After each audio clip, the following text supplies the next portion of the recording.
thank you all for being here tonight. My name is Evan Lillian Grin, and I am part of the events team here at RJ Julia Booksellers. We are honored this evening to have Ian Kumekawa here with us today.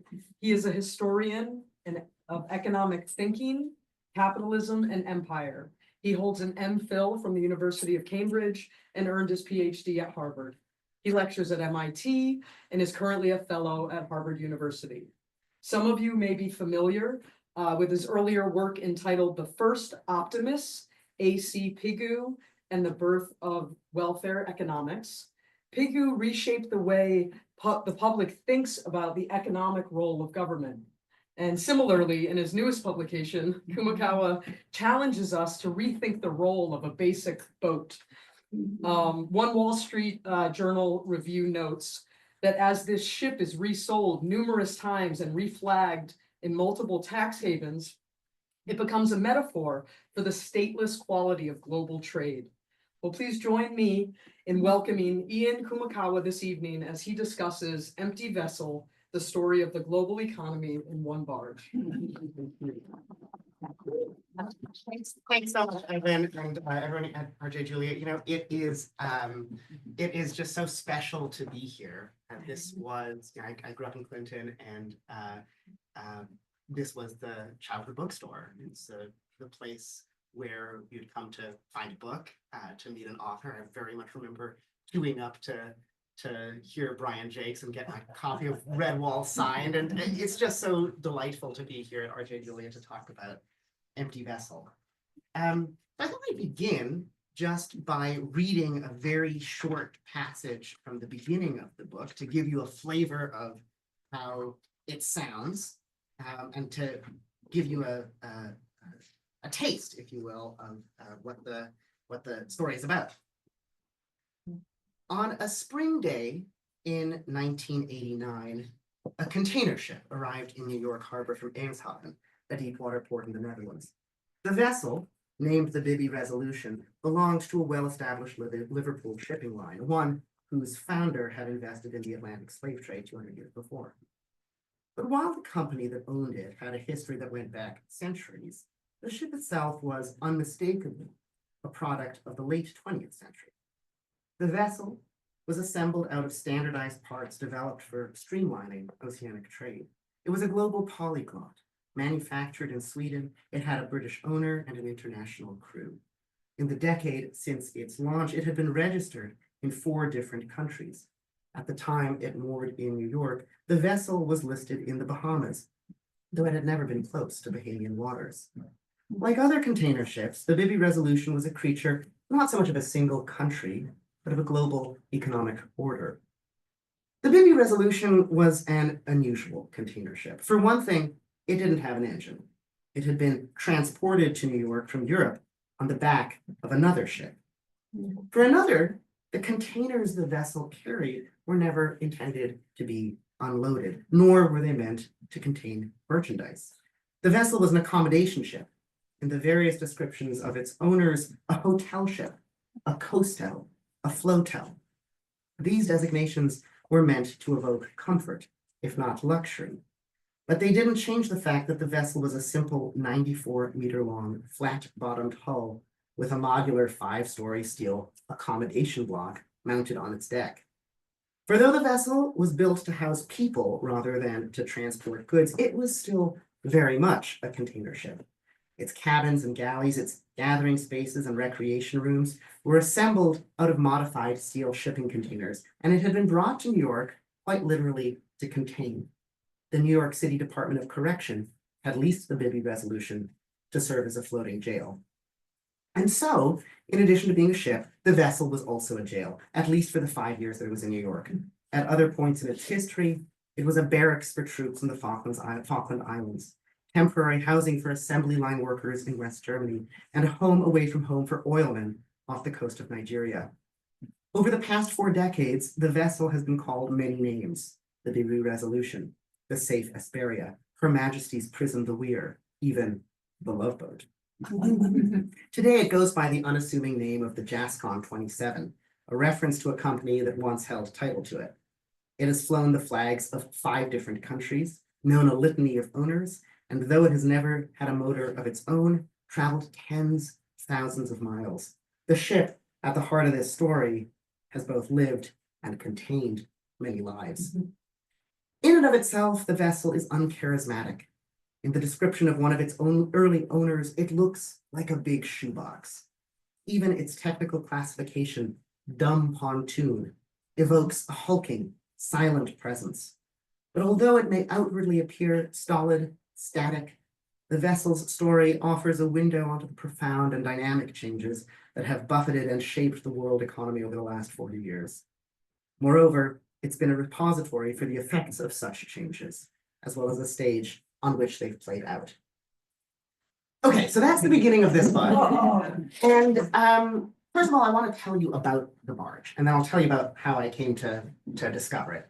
This barge is, as one of its former owners says, like a big shoebox. It's 94 meters long, about the length of a football field. It's just a flat-bottomed steel barge with 5 levels of shipping containers mounted on top. So just basically a cube. Incredibly uncharismatic. It doesn't have, as I said, it doesn't have a motor of its own. So every time it needs to be moved, it's mounted on the back of another ship. The ship, it's called a semi-submersible ship. The ship gets sunk down into the sea. The vessel, this barge, gets floated onto the deck, and then as ballast is pumped out, that semi-submersible ship rises up and the vessel is held on its deck. Or if it's going a shorter distance, it might be just hooked up to a tugboat. So it can't move on its own. It's this sort of passive, hulking element. Okay, so now that you have that in your mind, let me tell you about how I discovered it. So this was a fluke of a project, a wonderful fluke, and it was a pandemic project. My wife is a public defender, a defense attorney, and we were living in New York during the pandemic. And during the pandemic, my wife had these clients who were incarcerated on what was then called the boat. The boat was a prison ship, the last prison ship, the last jail ship in the United States. And so this was in 2020, and the boat, which was moored in the South Bronx, right across from Rikers Island, didn't close until very late last year, in November 2024. And my training is as a historian of the British Empire.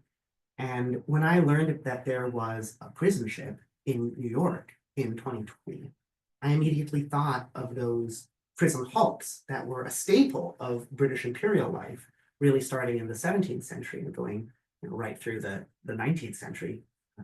Yeah, they stopped in the 19th century. The thing that Pitt looks at in great expectations out over the moors, this hulk. And I was just so struck that this descendant of this sort of vessel could exist in the US in the 2020s. So I did a little digging, it's the pandemic, what else are you gonna do? And I found that the ship that currently existed in New York had replaced other barges that were moored in parts of New York that I was more familiar with and were more central, Lower Manhattan, that had existed off of Lower Manhattan in the 80s and 90s. And one was off of the Lower East Side, one was off of Chelsea, one was off of Brooklyn Heights, right? If you take the Brooklyn Bridge over and you sort of look to the right as you're going into Brooklyn, right there, all at this moment, incredibly affluent neighborhoods. And so I was just really struck by these barges too. And it turns out that one of these barges, the one that was at the Lower East Side, had a history that was just so hard to believe. It just had its fingers in every pot, metaphorically. It had been built in Sweden in the late 70s, in a state-owned shipyard. It had gone to, in order to, I'll talk more about this later, but in order to service the North Sea oil industry, it gets lifted on one of these semi-submersible ships to the other side of the world, the South Atlantic, the Falkland Islands, where it serves as barracks for British troops after the Falkland Wars in the early 80s.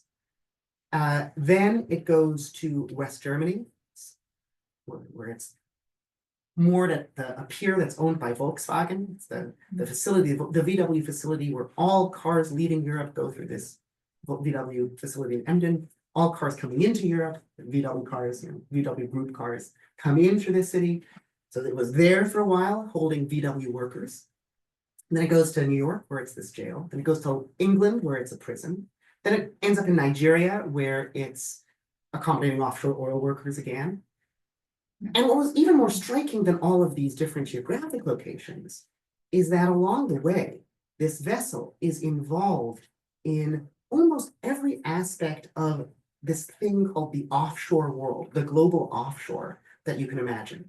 So there's, from the beginning, it's involved in offshore oil exploration and oil drilling. But then, in more abstract ways, it's registered in a series of tax havens. It is owned by companies also registered in a series of tax havens. It is towed from these free trade zones to other free trade zones, which are somewhat ambiguously outside of conventional legal jurisdiction of a sovereign state. It's haggled over in international courts of arbitration.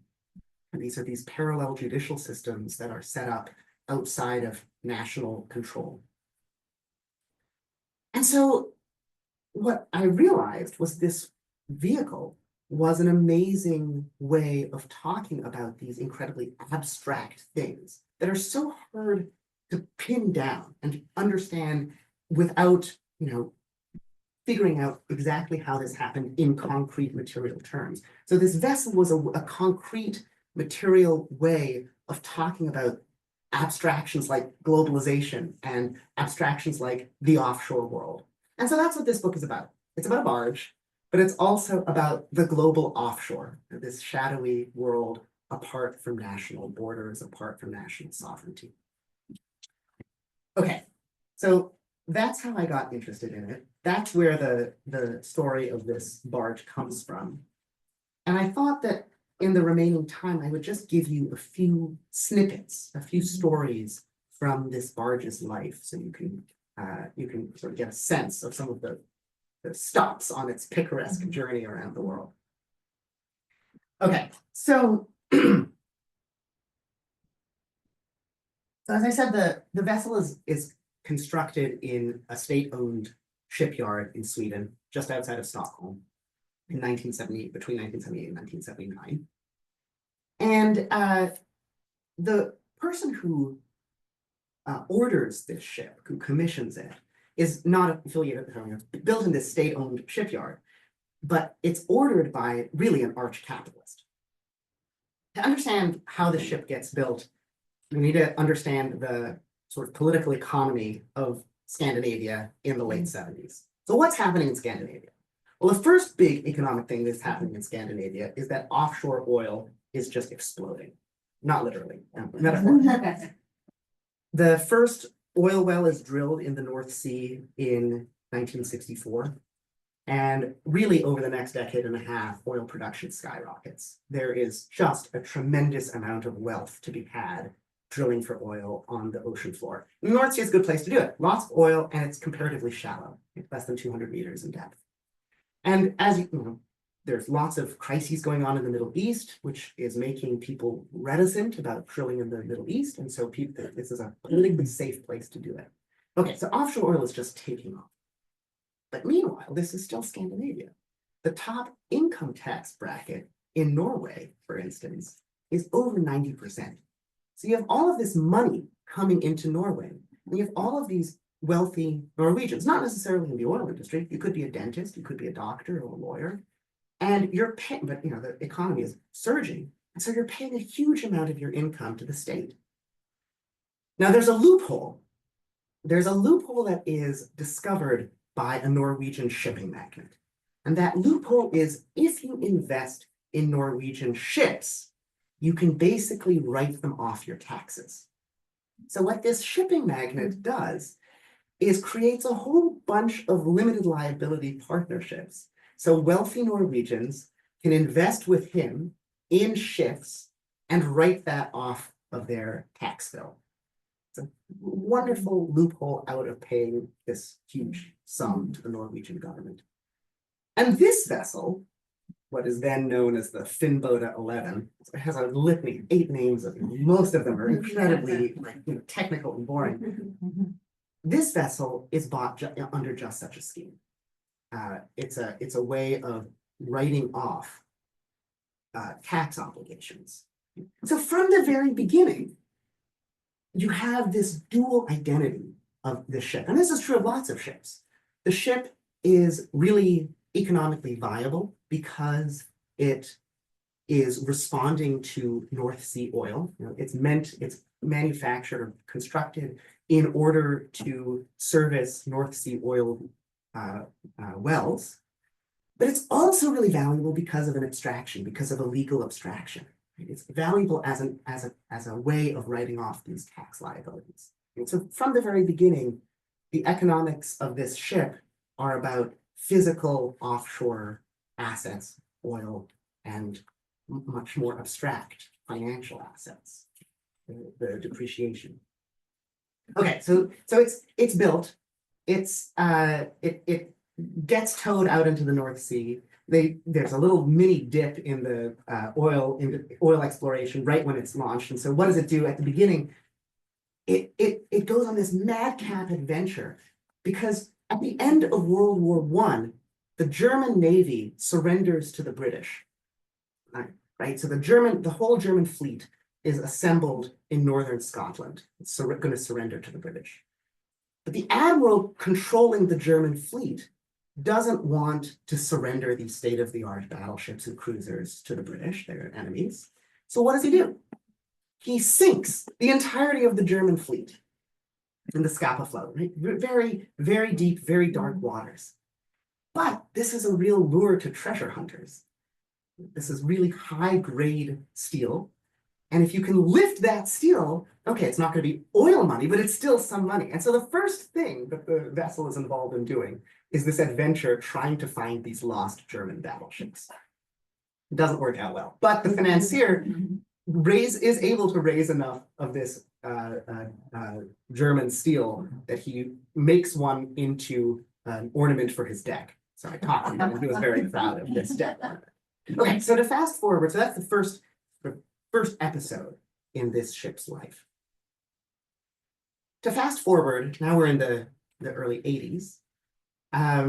The ship goes to the Falkland Islands. And the story of how it gets to the Falklands and why it goes to the Falklands is, again, as I'm learning about this, wild. So the Falklands are a string of rocky islands about 200 miles off of the coast of Argentina. They've been controlled by Britain since the early 19th century. They're really remote. 50,000 sheep, 3,000 people. When Charles Darwin is going around the world on the Beagle or going to South America on the Beagle, he passes by the Falkland Islands and he goes, oh, this place, what a lonely, desolate rock. Okay. The British control it. They're not terribly interested in what goes on there. But meanwhile, the Argentinians are very interested because Argentina has claimed the Falklands really since time immemorial, since independence. And in the early 80s, the Argentinian economy is going very, very poorly. And the military junta that is in charge of the country, in essence, wants to create a distraction from the economic conditions at home. And so they mount an invasion of the Falklands. It's very close to their sovereign territory. They retake the Falklands or capture it, depending on your political orientation. And then Margaret Thatcher launches a huge expedition to retake the Falklands. This is really important for Margaret Thatcher because her approval ratings before that are really in the dumps, 25% approval ratings. And as these British troops, a campaign that's very prominently featured in the British press, as these troops clear the islands, this is a huge political win for nationalism, for defending the empire, and of course, Margaret Thatcher makes great political hay out of this. And it is on the back of this great political success that Thatcher is able to do the things that she's really remembered for, privatizing big parts of the British economy and deregulating big parts of the British economy. Okay, great. The British have retaken the Falklands, but they have to hold on to the Falklands. And how do you do that? It's winter down there, and it's cold, it's bleak. There are very few people, very few buildings. You have to accommodate thousands of British soldiers and British airmen. How are you going to do that? Sure, okay, you can put up some temporary buildings, but it's cold and really windy, and these really 8,000 soldiers and airmen don't want to be accommodated in temporary buildings. So there's a crisis. And the British government, to solve this crisis, turns to the barge. Now, at this point, the barge is owned by a Swedish company, and very hastily, for reasons of politics and reasons of rules of military procurement, a British company acquires a 51% stake in the barge, but the barge is still controlled really in Sweden. It's mortgaged by Swedish banks, it's crewed by Swedish seamen, and the British military leases this vessel, again, transported on not a British ship, a foreign ship, down to the Falklands in order to accommodate all of these soldiers. And so this is a sort of remarkable episode, because the Falklands is seen in history as a moment of great patriotism, a moment of the empire asserting itself. But the physical infrastructure on which the Fortress Falklands depends. I'm so sorry. I screwed it up. The physical infrastructure on which all of this depends is foreign. It's not imperial at all. It's Swedish. But it also, of course, depends on physical infrastructure that isn't military, but built up to service offshore oil. This is the crux, right? This offshore infrastructure. Once you have it, can be put to all sorts of weird and different uses. Okay, so then the boat goes back to England, it goes to Germany. One of the great parts of researching this boat was visiting the Volkswagen plant in Germany, where it was just a wonderful tour to see where it was. And it was just incredibly friendly people in the control room there in Emden, with all of these screens, technologically very, very advanced. And I turn around and somebody has brought a bucket of gummy bears. And they present me with, like, would you like a gummy bear? Oh, come on, this is so great. Anyway, so it's in Germany, and then it goes to New York, which is where I, in the historical archive, encountered the ship. And in New York, just like in the Falklands, the vessel comes to New York because of a crisis. And in this case, the crisis is the war on drugs. So in the 80s, arrest rates in New York are just going through the roof. This is the height of law and order policing. This is the height of broken windows policing. The politics of the time, this is under the Democratic mayoral administration of Ed Koch, demands more arrests, more tough on crime policies, and that demands more incarceration. So more arrests lead to an overflowing of New York City's carceral capacity. The jails are just at bursting capacity. And New York does some truly wild things in the late 80s and early 90s to try to get those numbers and try to expand the jail system so that they can reduce what they deem as overcrowding. Of course, the politics demand continued arrest and demand holding people, right? So reducing the numbers is not a political option at this point. So it does some wild, wild things. It has to, I should say, it has to do these things. It has to do something, because the courts have ordered New York to do something about this situation. So what does it do? It opens up jails on the Canadian border. It charters twice weekly flights from LaGuardia to send people, both correction officers and people who are incarcerated, back and forth from New York City to jails on the Canadian border. It fills up, jails are especially crowded at nighttime, overnight arrests. It fills up city buses with people who are incarcerated and just drives them around the city. Now, why is it so hard? Why is it so hard to expand the number of jail beds in New York? The reason has to do with zoning regulations. it is really, really hard in New York and in lots of places to get permission to change how a building is used or to change the way to erect a new building. This is in New York, it's called ULURP, the Uniform Land Use Review Procedure. It takes months, if not years. Now, there are two exceptions, two big exceptions that you can use to get around ULURP. The first exception is to build on what is already an offshore space in New York City, which is Rikers Island, where New York houses the vast majority of people it incarcerates.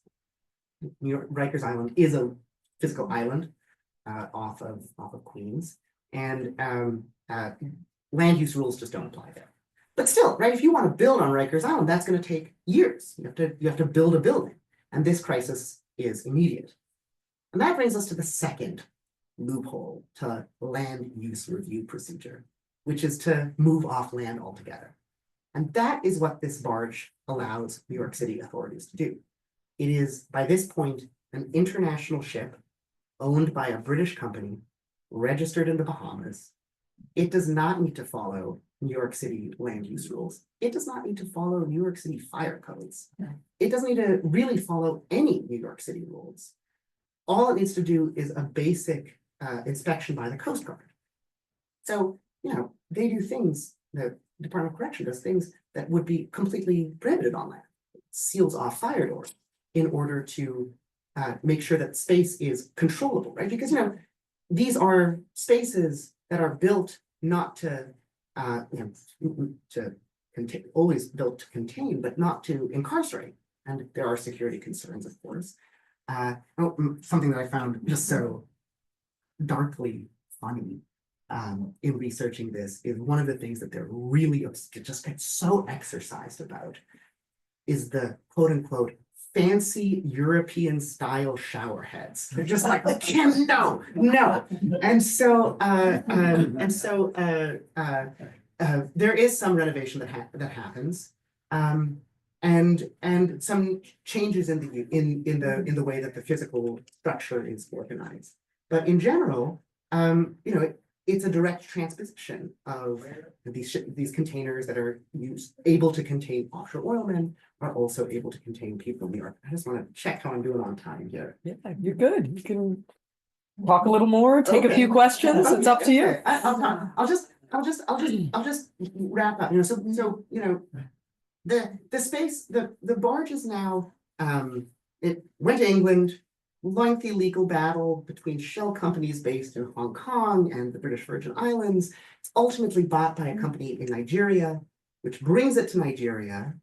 And what's so fascinating is it brings it to a space in Nigeria that is not really sovereign. It is technically Nigeria, but it's also not Nigeria. It's a free trade zone. It's a free zone within Nigeria, an island in the mouth of the Bonny River where Nigerian taxes simply don't apply. And that's really important because it's back in the service of offshore oil. And all of these big multinational companies effectively love using these offshore free zones to operate because then they're outside of the legal control of Nigerian courts and also the legal control of Nigerian tax authorities. And I think just to wrap up, thinking about these spaces, this book is about the offshore and the various spaces of the offshore. And we're living right now in a period of profound growth of the offshore. Because one of the things that policies like those of the Trump administration that are premised on real nationalism do is it drives people to increasingly use the offshore. In times of economic uncertainty, you want to park your assets in someplace safe.